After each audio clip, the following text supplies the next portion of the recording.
Bonjour, aujourd'hui nous allons travailler sur les fractions irréductibles et la décomposition en facteurs premiers. Vous allez voir qu'ensemble ça va bien marcher. D'abord, qu'est-ce qu'une fraction irréductible? Une fraction irréductible, c'est une fraction qui a pour numérateur et dénominateur deux nombres qui n'ont aucun diviseur en commun. On voit ça avec un exemple. 5 tiers, 5 et 3 n'ont pas de diviseur en commun, donc c'est une fraction irréductible. Maintenant, essayons avec 10 sixièmes. 10 et 6, on peut tous les deux les diviser par 2. Ils ont donc 2 comme diviseur commun. Ce n'est pas une fraction irréductible. Maintenant, voyons qu'est-ce que simplifier une fraction. Vous allez voir tout à l'heure, ça va être la clé du lien entre les fractions irréductibles et la décomposition en facteurs premiers. Simplifier une fraction, c'est tout simplement diviser le numérateur et le dénominateur, toujours par les mêmes chiffres, mais surtout par leur diviseur commun, pour qu'il n'y en ait plus. On voit ça avec un exemple, 10 sixièmes. Je peux diviser en haut et en bas par le diviseur commun, donc par 2. Je fais 10 divisé par 2 en haut, 6 divisé par 2 en bas. J'obtiens 5 tiers. J'ai simplifié 10 sixièmes pour obtenir 5 tiers. On peut le faire avec des divisions, mais on peut le faire aussi avec la décomposition en facteurs premiers. Ça va être la méthode qu'on va voir juste après. On peut écrire donc 10 sixièmes. 10, c'est 5 fois 2. C'est ça sa décomposition en facteur premier. Et 6, c'est 2 fois 3. Et on voit qu'il y a un 2 en haut et un 2 en bas. On peut donc les barrer pour dire que je les ai divisés. J'ai divisé 2 en haut, donc je l'ai enlevé. J'ai divisé 2 en bas, donc je l'enlève. Et il me reste que 5 tiers. Voilà toute la méthode que l'on va voir. Pour simplifier une fraction, on décompose numérateur et dénominateur en facteurs premiers, puis on enlève les paires de diviseurs communs. Essayons avec 756 sur 810. 756, on va le décomposer. On écrit 756 à gauche.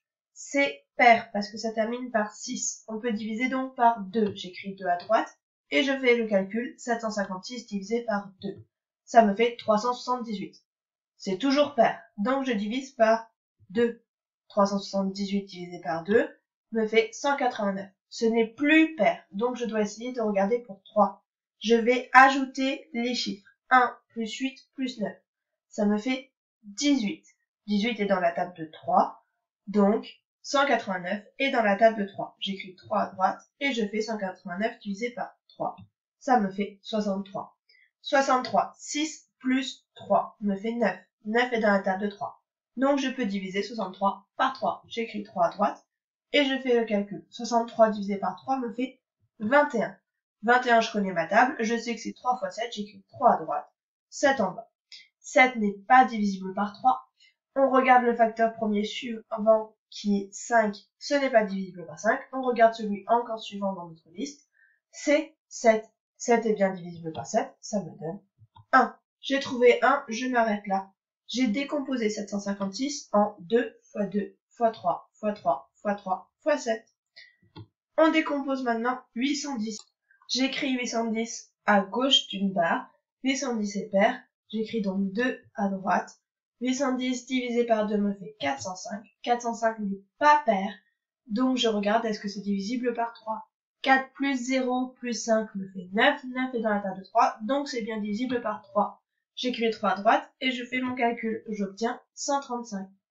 135, est-ce que c'est divisible par 3? Je fais 1 plus 3 plus 5, ça me fait 9.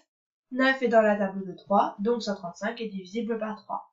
J'écris 3 et je fais mon calcul. 135 divisé par 3 me fait 45. 45, est-ce que c'est dans la table de 3? Toujours 4 plus 5 me fait 9, donc 9 est dans la table de 3, donc 45 est dans la table de 3. J'écris 3 et je regarde qu'est-ce que j'obtiens. J'obtiens 45 divisé par 3, 15. Là, je connais mes tables de multiplication. 15, c'est 3 fois 5. Et 5 n'est pas divisible par 3, mais il est divisible par 5. 5 divisé par 5 est égal à 1. J'ai trouvé 1. J'ai donc décomposé 810 en 2 fois 3 fois 3 fois 3 fois 5. On simplifie la fraction. 756 sur 810. Je vais commencer par écrire les deux nombres sous leur forme décomposée.